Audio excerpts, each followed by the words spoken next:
علیکم ورحمۃ اللہ وبرکاتہ۔ نحمده ونصلی علی رسولہ الکریم، اما بعد فاعوذ باللہ من الشیطان الرجیم، بسم اللہ الرحمن الرحیم، رب اشرح لی صدری ویسر لی امری واحلل عقدۃ من لسانی یفقہوا قولی۔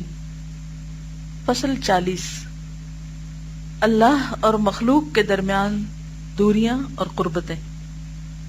دوریاں یعنی فاصلے، اور قربتیں یعنی قرب کا ہونا، نزدیکی کا ہونا، کلوزنس۔ معاصی یعنی گناہوں کی ایک سزا یہ بھی ہے کہ اللہ اور بندوں کی نگاہ میں گناہگار کی جاہ و منزلت اور عزت و کرامت ختم ہو جاتی ہے۔ مثلاً آپ ایک شخص کو بہت ریگارڈ دیتے ہیں، اس کی بہت عزت کرتے ہیں، احترام کرتے ہیں کہ وہ آپ میں عمر میں بڑا ہے یا علم میں بڑا ہے یا مرتبے میں بڑا ہے، لیکن جب آپ اس کو اپنی عمر، علم، مرتبے کے خلاف کوئی کام کرتے دیکھتے ہیں، اور خصوصاً اگر وہ کام اللہ کی نافرمانی کا ہو، تو آپ کے دل کی کیفیت کیا ویسے ہی رہتی ہے جو اس سے پہلے تھی؟ نہیں ہوتی نا۔ چاہے آپ زبان سے نہ بھی اظہار کریں، منہ سے کچھ بھی نہ کہیں، لیکن یہ ایک حقیقت ہے کہ جب انسان اللہ کی بات کی عزت نہیں کرتا، اللہ کی بات کو ویلیو نہیں دیتا، اس کا احترام نہیں کرتا، یعنی اس پر عمل نہیں کرتا، تو پھر نہ اللہ کی نگاہ میں اس کی کوئی وقت رہتی ہے اور نہ بندوں کی نگاہ میں۔ مثال کے طور پر ایک لڑکی ہے، بہت اس نے حجاب کیا ہوا ہے اور بظاہر وہ بہت باوقار نظر آ رہی ہے، لیکن آپ دیکھتے ہیں کہ وہ کسی دکان پر گئی ہے اور جو دکاندار ہے اس کے ساتھ بہت ہنس ہنس کے باتیں کر رہی ہے، بہت فرینک ہو کر، ہنسی مذاق کے انداز میں، اور اس کا کہکہا بھی سنائی دے رہا ہے۔ آپ کے دل میں کیا خیال آئے گا اس کے بارے میں؟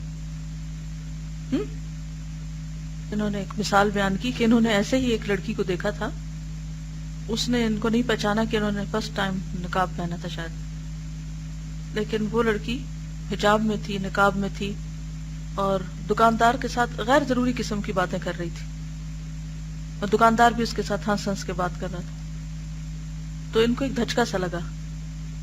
یہ تو ایک مثال ہے، لیکن جب بھی کوئی لڑکی حجاب نقاب پہن کر مردوں کے ساتھ فضول گفتگو کرتی ہے، بلا ضرورت ہنسی مذاق کرتی ہے، تو وہ دین کا ایک نہایت غلط اور نہایت تکلیف دہ منظر پیش کرتی ہے، ایک بہت غلط نمونہ پیش کرتی ہے اور تکلیف دہ صورت ہوتی ہے۔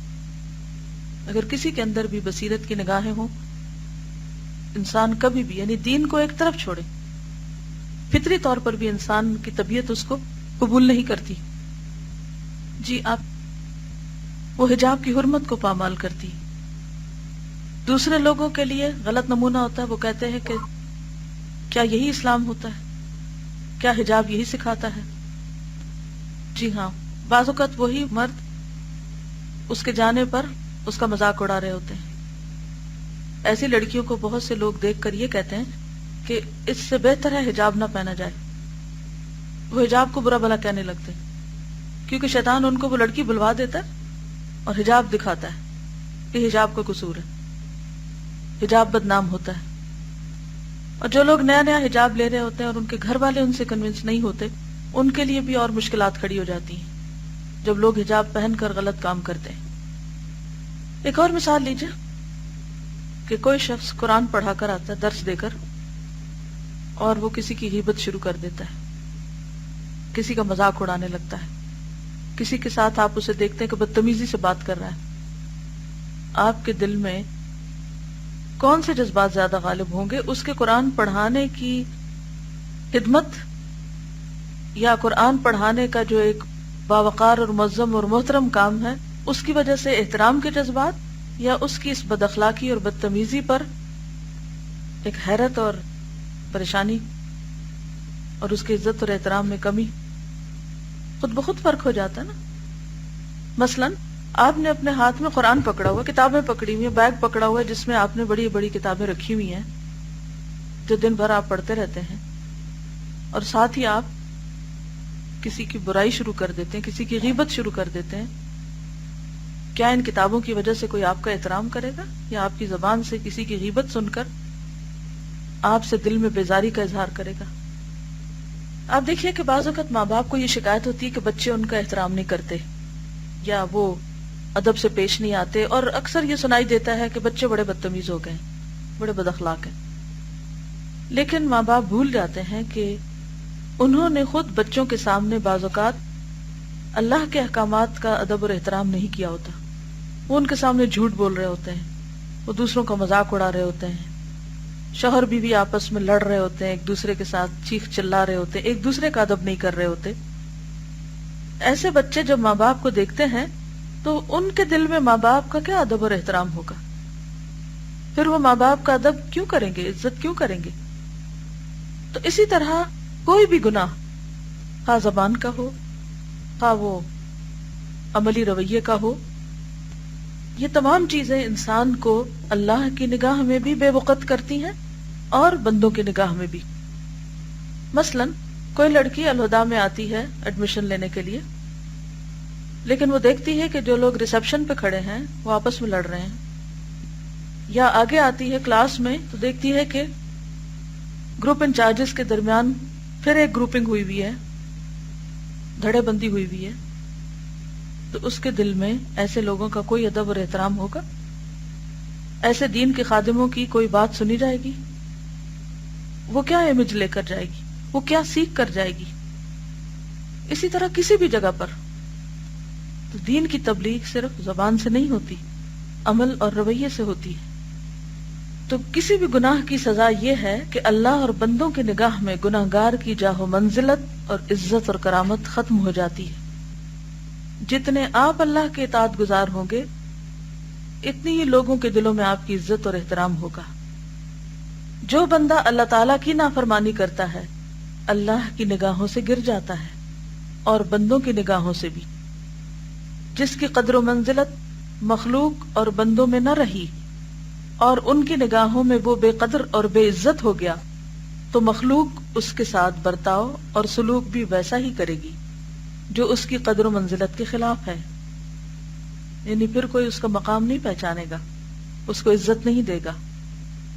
وہ خستہ حال، بے عزت، بے آبرو، بے وقت، بے دست و پا اور بے یار و مددگار ہو کر رہ جائے گا، اور پھر وہ ہمہ قسم کی مسرتوں سے محروم ہو جائے گا اور جاہ و عزت کا خاتمہ ہو جائے گا. اور اب وہ سر تاپا رنج و غم، حزن و ہم بنا رہے گا. یعنی اس کا غم ختم ہی نہیں ہوگا جب تک وہ اس گناہ سے توبہ نہ کر لے جو اس نے کیا ہو، اور اس سے پلٹ نہ آئے جو وہ کر رہا ہے. توبہ صرف زبانی استغفار کرنے کا نام نہیں ہے بلکہ عملی رویے میں تبدیلی لانے کا نام ہے.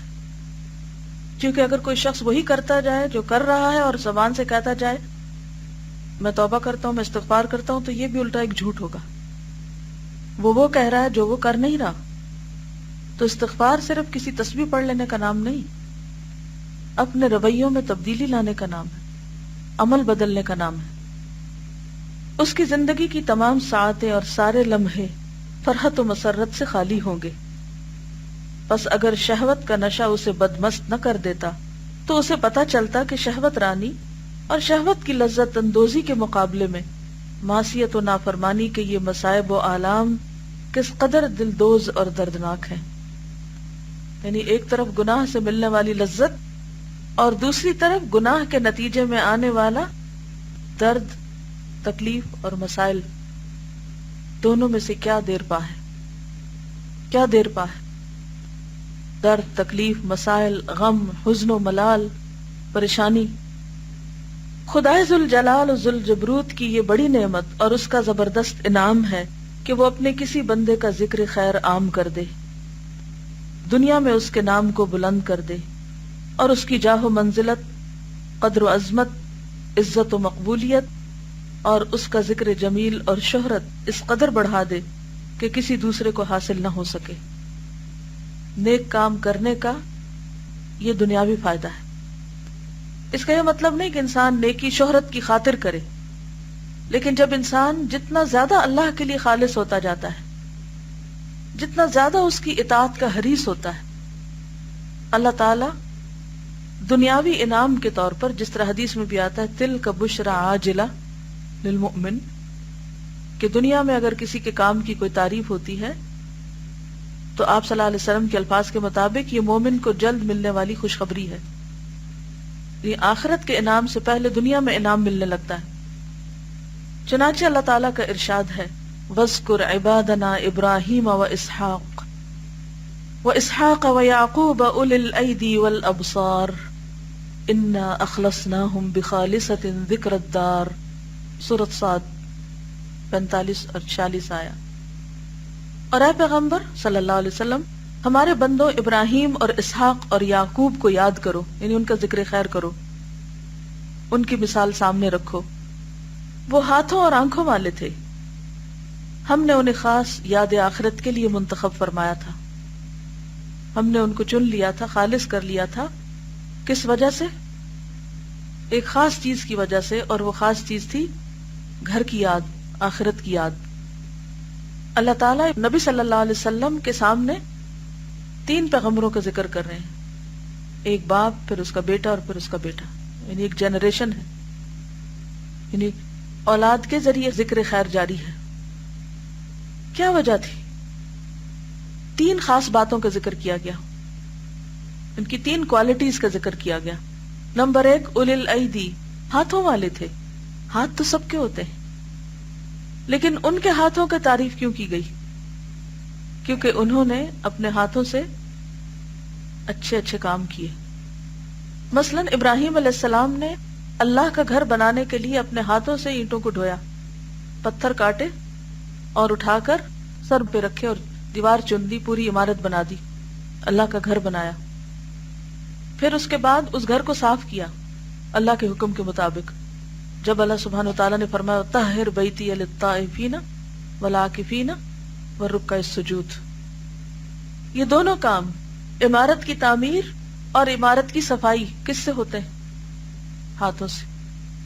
آج ہم میں سے کتنے لوگ ہیں جو اس کام کو بھی عبادت سمجھتے ہوں اور ان کے نزدیک یہ کام قابل تعریف ہو؟ ہمارے ذہن میں نیکی کا ایک محدود تصور ہے، اور وہ کیا ہے؟ کرسی پر بیٹھ کر لیکچر دینا یا گروپ انچارج بن جانا.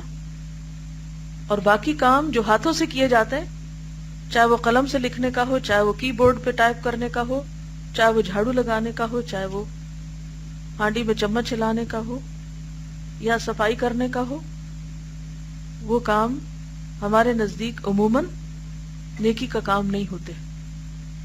اسی وجہ سے دین کا کام زیادہ پھیلتا بھی نہیں، کیونکہ سارے لوگ ایک محدود کام کرنا چاہتے ہیں، اس سے آگے بڑھنا نہیں چاہتے. کوئی کرسی اٹھانے کو تیار نہیں، کوئی چادر بچھانے کو تیار نہیں. اس طرح کے کام عام طور پر لوگ اپنی شان کے خلاف سمجھتے ہیں. وہ شان اور عزت کس میں سمجھتے ہیں؟ اسٹیج پر بیٹھنے کو. یہاں اللہ سبحانہ وتعالیٰ نے یہ تو نہیں فرمایا کہ ان کو یاد کرو کیونکہ وہ اسٹیج پہ بیٹھا کرتے تھے، وہ بڑا عالی شان کام کرتے تھے، لمبی تقریریں کیا کرتے تھے. کیا صفت بیان کی؟ ہاتھوں والے تھے، ہاتھوں سے کام کرتے تھے. ہم میں سے کتنے لوگ ایسی نیکیوں کے حریص ہوں کہ ہمارے ہاتھوں سے بھی کوئی کام نکلے، ہم بھی ان ہاتھوں کو اللہ کے راستے میں استعمال کریں اور خوشی سے کریں، اور اس کو اپنی عزت اور شان کے خلاف نہ سمجھیں. دوسری صفت والابصار، نگاہوں والے، آنکھوں والے. آنکھیں بھی سب کی ہوتی ہیں. یہاں کون سی آنکھیں مراد ہیں؟ دل کی آنکھیں، بصیرت کی نگاہیں، عبرت کی نگاہیں، سیکھنے والی آنکھیں، جو کسی بھی کام کے انجام کو دیکھتی ہیں، جو آگے تک دیکھتی ہیں. شارٹ سائٹڈ نہیں، فار سائٹڈ، دوربین نگاہیں، جو غور و فکر کرنے والی ہیں. جیسے ابراہیم علیہ السلام نے کیا کیا تھا؟ کائنات میں غور و فکر، ستارے کو دیکھا، چاند کو دیکھا، سورج کو دیکھا. ایک ریشنل تھنکنگ تھی ان کی. یعنی ہر چھوٹی اور بڑی مثال سے انسان سیکھے، اچھے تجربات سے بھی سیکھے اور برے تجربات سے بھی سیکھے. اور ابھی بات ہوئی تھی نا کہ لوگ اپنے عمل سے دین کی غلط مثال پیش کرتے ہیں، خواہ وہ حجاب میں ہو یا وہ غیبت اور بد اخلاقی کا مظاہرہ کر رہے ہوں یا کوئی اور، تو اس میں دل کی نگاہیں رکھنے والے اپنے لیے سبق لیتے ہیں. جیسے لقمان حکیم سے کسی نے پوچھا کہ حکمت کہاں سے سیکھی، تو اس نے کہا احمقوں سے. جب میں کسی کو غلط کام کرتے دیکھتا تو میں اپنے ساتھ عہد کرتا کہ مجھے یہ نہیں کرنا. عقل مند وہ ہوتا ہے. اور تیسری خاص چیز آخرت کی یاد. ہر وقت ان کے سامنے انجام رہتا تھا، وہ دنیا میں نہیں جنت میں جیتے تھے. آخرت کی یاد ان کے دل میں ہر دم رہتی. انا اخلصناہم بخالصۃ ذکر الدار. جب تک کسی کے دل میں صحیح معنوں میں آخرت کی یاد نہ ہو، وہ شخص کبھی بھی ہمبل نہیں ہو سکتا، اس کے اندر تواضع نہیں ہو سکتی. بہت سے لوگ دین پڑھتے پڑھاتے ہیں لیکن پھر بھی ان کے سامنے دنیا کی اٹریکشن آخرت کے مقابلے میں زیادہ ہے. وہ صرف ان لوگوں کو اہمیت دیتے ہیں جو دنیاوی اعتبار سے کچھ اہمیت رکھتے ہیں. معمولی لوگ ان کے لیے کوئی حیثیت نہیں رکھتے، ان کی طرف وہ توجہ نہیں کرتے. جبکہ دین میں اصل عزت کس کی ہے؟ جس کے اندر تقویٰ ہے. عبس وتولی ان جاءہ الاعمی. اللہ نے اپنے حبیب کو بھی نہیں چھوڑا. تو کتنی ہی مرتبہ ہم ایسے غلط کام کر رہے ہوتے ہیں کہ ہم آخرت کو بھلا کر دنیا کی رونق، دنیا کی شان و شوکت، لوگوں کا دنیاوی سٹیٹس دیکھتے رہتے ہیں اور اس پہ ان کو پرکھتے ہیں اور اس کے مطابق ان کو عزت یا اہمیت دیتے ہیں. انا اخلصناہم بخالصۃ ذکر الدار. یہ ذکر الدار جو تھی وہ آخرت کے لیے جیتے تھے، آخرت کے لیے کام کرتے تھے، اور اللہ نے ان کو دنیا میں شہرت دے دی. وہ دنیا کی شہرت کے پیچھے بھاگنے والے نہیں تھے، وہ دنیا والوں کی نگاہوں میں مقام بنانے کے لیے تگ و دو نہیں کر رہے تھے، وہ آخرت میں اجر پانے کے لیے سب کچھ کر رہے تھے. تو اللہ نے ان کو دنیا میں بھی عزت سے نوازا. یعنی ان پیغمبروں کو ہم نے ایک مخصوص خصوصیت سے نوازا اور ان کے ذکر جمیل کو ہم نے جہاں میں عام کر دیا. حقیقت یہ ہے کہ حضرت ابراہیم خلیل اللہ علیہ الصلاۃ والسلام نے بارگاہ خداوندی میں لسان صدق سے ذکر جمیل کی دعا کی تھی. اس دعا کی مقبولیت کا یہ ثمر تھا کہ آپ کا ذکر جمیل رہتی دنیا تک ہر خاص و عام میں جاری رہے گا. قرآن حکیم میں یہ دعا اس طرح منقول ہے: وَجْعَلْ لِي لِسَانَ صِدْقٍ فِي الْآخِرِينَ. سورۃ الشعراء. اور آنے والی نسلوں میں میرا ذکر خیر جاری رکھ. ذکر خیر کی انسان کو فکر کیوں ہوتی ہے اور کس حوالے سے؟ کیا سیلف پروجیکشن مقصود ہے؟ نہیں. کہ یا رب، جیسے زندگی میں میں دوسروں کے لیے ہدایت کا ذریعہ ہوں، مرنے کے بعد بھی میرے کام اور میرے نام کے ذریعے لوگوں کو روشنی ملتی رہے. انہیں اپنی ذات کو نمایاں کرنے کی فکر نہیں تھی، یا اس کے لیے وہ تگ و دوڑ نہیں کر رہے تھے. جیسے اپنی زندگی میں ہمیں فکر ہوتی ہے نا کہ ہماری بدنامی نہ ہو، کہ دین بدنام ہوگا، ہمارے ساتھ دین لگا ہوا ہے، ہم دین کے نمائندے ہیں کہیں بھی ہوں. یہی فکر ہمیں مرنے کے بعد بھی رہنی چاہیے کہ مرنے کے بعد ہمارے بچے، ہماری نسلیں، آنے والے لوگ کس نام اور کس کام سے ہمیں یاد کریں گے. کون تھے ہم، کیا کرنے والے تھے ہم. ہر شخص کی ایک پہچان ہوتی ہے نا، یا نہیں؟ عام طور پر لوگوں کی پہچان ان کے پیشوں کے حوالے سے ہوتی ہے. مثلا فلاں لوہار ہے، نجار ہے، بزاز ہے، مختلف نام لگ جاتے ہیں لوگوں کے ان کے پیشے کے اعتبار سے. کوئی ڈاکٹر ہے، کوئی انجینئر ہے آج کی زبان میں. اسی طرح مختلف لوگوں کے بارے میں آپ کا ایک امپریشن ہوتا ہے، اور یہ ایک بہت بڑی حقیقت ہے جس سے آپ بھاگ نہیں سکتے کہ آپ کا نام آتے ہی، آپ کا ذکر آتے ہی لوگوں کے ذہن میں ایک مخصوص امیج آ جاتا ہے کہ آپ کون ہیں، آپ کیا کرتے ہیں، آپ جو کچھ بھی ہوتے ہیں. آپ اپنے اعمال سے بھاگ سکتے ہی نہیں. جو آپ کرتے ہیں اس کے مطابق آپ کا امپریشن بنتا ہے، آثار بنتے ہیں. اگر وقتی طور پر کسی پہ غلط امپریشن بن بھی جائے تو آپ کے اچھے عمل اس امپریشن کو درست کر دیتے ہیں. لیکن اگر آپ کی نیت خراب ہے، رویہ خراب ہے، دل میں کسی کے لیے بغض رکھا ہوا ہے، حسد رکھا ہوا ہے، تو وہ آپ کے انداز، آپ کی بات، آپ کے طریقوں سے ضرور جھلک کے رہے گا، چھلک کے رہے گا. یہ ہو نہیں سکتا کہ آپ کے اندر کچھ ہو اور وہ زبان سے یا رویے سے ظاہر نہ ہو، اور وہی آپ کی پہچان بن جاتی. جس دل میں اللہ کی محبت چھلکتی وہ لازماً دوسروں کو محسوس ہو جاتی. تو ہم سب کو اس کی فکر نہیں کرنی چاہیے کہ لوگ کیا ہمیں کہہ رہے ہیں اور ہمارا امپریشن کیا ہے. ہمیں فکر یہ کرنی چاہیے کہ ہمارے اندر کیا ہے. جس کی وجہ سے یہ سارے امپریشن بنیں گے، اس صفائی کی ضرورت ہے۔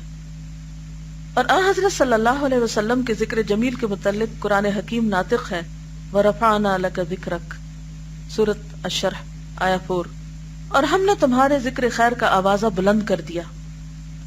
حالانکہ آپ کو آپ کے دشمنوں نے، آپ کے حاسدوں نے ہر طرح نیچا دکھانے کی کوشش کی تھی، آپ کو مجنون کہا، شاعر کہا، ہر طرح کے برے القاب سے نوازا، اور ہر طرح آپ کو لیٹ ڈاؤن کرنے کی کوشش، آپ کا مذاق اڑایا گیا، آپ کو مذمم کہا گیا۔ کیا کچھ نہیں آپ کے ساتھ ہوا؟ دنیا میں اتنی مخالفت شاید ہی کسی اور کی ہوئی ہو جتنی آپ کی ہوئی، لیکن اللہ نے آپ کا ذکر خیر بلند کر دیا، کیونکہ آپ کی زندگی اللہ کی اطاعت میں تھی، آپ کو آنے والی تکلیفیں اللہ کی خاطر تھیں۔ ان تکلیفوں کی وجہ سے آپ نے اپنا کام نہیں چھوڑا، اپنے مشن سے وہ نہیں موڑا، اس میں کمزوری نہ آنے دی، اس میں کوئی سستی نہ دکھائی، چاہے مشکل کتنی بھی بڑی تھی۔ تو اس صبر کا اجر اس شکل میں آپ کو ملا، وَرَفَعْنَا لَكَ ذِكْرَكَ۔ پس وہ لوگ جو رسولوں کی اتباع اور پیروی کرتے رہے، ان کو بھی ان کی اطاعت اور پیروی، مطابقت اور فرما برداری کے مطابق ذکر جمیل اور ذکر خیر، جاہ و منزلت کا حصہ حاصل ہوگا۔ یعنی جو پیغمبروں کے جتنے قریب ہوگا، جو سنت کے جتنے قریب ہوگا، جو آپ کے مشن کے جتنے قریب ہوگا، اس کو اتنا ہی زیادہ ذکر جمیل اور ذکر خیر میں سے حصہ ملے گا۔ بالکل۔ اور کتنا غور و فکر کر کے انہوں نے دوسروں کی آنکھیں کھولی، کتنی بڑی خدمت ہے۔ یعنی آپ دیکھیں کہ اللہ تعالیٰ بس ذریعہ بنا دیتا ہے نا، ایک چھوٹی سی ایفرٹ کو ذریعہ بنا دیتا ہے۔ اس وقت الحمدللہ جو ہم نے 5000 کتابوں کا پہلا وہ چھپوایا تھا لاٹ، وہ سب ختم ہو چکا ہے۔ اس کا مطلب یہ کہ 5000 کتابیں اگر اس میں سے چند لوگ نہیں بھی پڑھ رہے تو میجورٹی کسی نہ کسی طریقے سے اس کو پڑھ رہی ہے، اور اگر نہیں بھی پڑھ رہی تو کم از کم کتاب کا نام پتہ چل گیا، کہیں نہ کہیں کھول کے دیکھیں گے ضرور۔ تو یہ کیا ذکر جمیل نہیں؟ اور کیا دل سے دعائیں نہیں نکلتی جب ہم تنہائی میں غور و فکر کر رہے ہوتے ہیں اپنے اعمال پہ اور اپنے طریقوں پر، اور اپنی اصلاح کی فکر کر رہے ہوتے ہیں؟ انہوں نے یہ سوچ کے تھوڑی کتاب لکھی تھی کہ 700 سال بعد کچھ لوگ پھر اس کتاب کو پڑھیں گے تو میرا نام بلند ہوگا۔ ایک بندے کے سوال کا جواب دیا تھا نا، اور حقیقی خیرخواہی کے ساتھ۔ اچھا، ہمارے سامنے کوئی اپنا مسئلہ لا کے بیان کرے تو ہم عموماً کیا کرتے ہیں؟ دائیں بتاتے ہیں، بائیں بتاتے ہیں، تمہیں پتا فلاں شخص کیا کر رہا ہے، اس کے مسئلے کو سکینڈل بنا کے اچھال دیتے ہیں، اور ایسے لوگوں سے نفرت کرنے لگتے ہیں، اور ان کو ہوپ لیس کیس بتاتے ہیں، اور ان کے ساتھ ایفرٹ نہیں کرتے۔ اگر کسی بھی شخص کے بارے میں آپ کو یہ پتا چلے کہ وہ مرض عشق میں مبتلا ہے اور کسی غلط کام میں لگا ہوا ہے، تو سب سے پہلے ریاکشن کیا ہوتا ہے؟ اس برائی سے نہیں، اس شخص سے نفرت شروع کر دیتے ہیں۔ نتیجہ یہ ہوتا ہے نہ ہم اصلاح کر سکتے ہیں، نہ وہ ہماری بات سنتا ہے، اور پھر اس کو بدنام کرنے لگتے ہیں۔ آپ دیکھیں کہ کتنی تڑپ آئی ہوگی ان کے دل میں کہ جب انہوں نے یہ سوال سنا ہوگا کہ اگر اس شخص کو مسئلے کا حل نہ ملا تو دنیا اور آخرت اس کی دونوں تباہ ہو جائیں گی۔ یہی اخلاص ہوتا ہے دائی کے اندر، اللہ کی طرف بلانے والے کے اندر، کہ جو اس کی کوششوں میں برکت ڈالتا ہے۔ پھر صرف اس کو نہیں جس نے سوال پوچھا، اس کے ذریعے اوروں کو بھی ہدایت مل جاتی۔ یہ سب نتیجہ ہے خالصتاً بخالصتاً ذکر الدار، اپنی کوششوں کو آخرت کے نقطہ نظر سے کرنے کا۔ کبھی بھی کسی کو کسی غلط کام میں دیکھیں، چاہے آپ کا دشمن ہی کیوں نہ ہو، تو کم از کم ایک دفعہ ضرور سوچیں کہ میں اس کو کس طرح اس مصیبت سے نکال سکتی۔ کیا اللہ کے رسول صلی اللہ علیہ وسلم اپنے دشمنوں کے لیے خیر خواہ نہیں تھے کہ ان کو جہنم سے بچانے کی فکر کرتے تھے؟ وہ ان کو برا بھلا کہہ رہے ہیں اور وہ ان کے ساتھ خیر خواہی کر رہے ہیں۔ ہمارے ساتھ تو ذرا سی کوئی اونچ نیچ ہو جائے تو ہم تو معاف ہی نہیں کر کے دیتے اس شخص کو، خیر خواہی تو بہت دور کی بات، اور اصلاح کی کوششوں میں ہوپ لیس ہو جاتے ہیں۔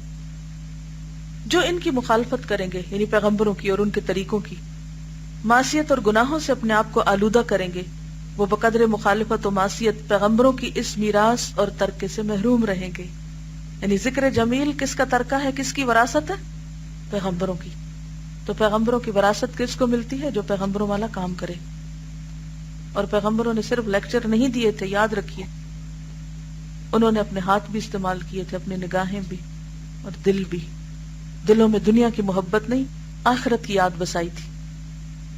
دنیا کے ہم اور حزن اور غم سے زیادہ ان کو آخرت کے غم تھے. سبحانک اللہم و بحمدک نشہد ان لا الہ الا انت نستغفرک و نتوب الیک. السلام علیکم و رحمۃ اللہ وبرکاتہ.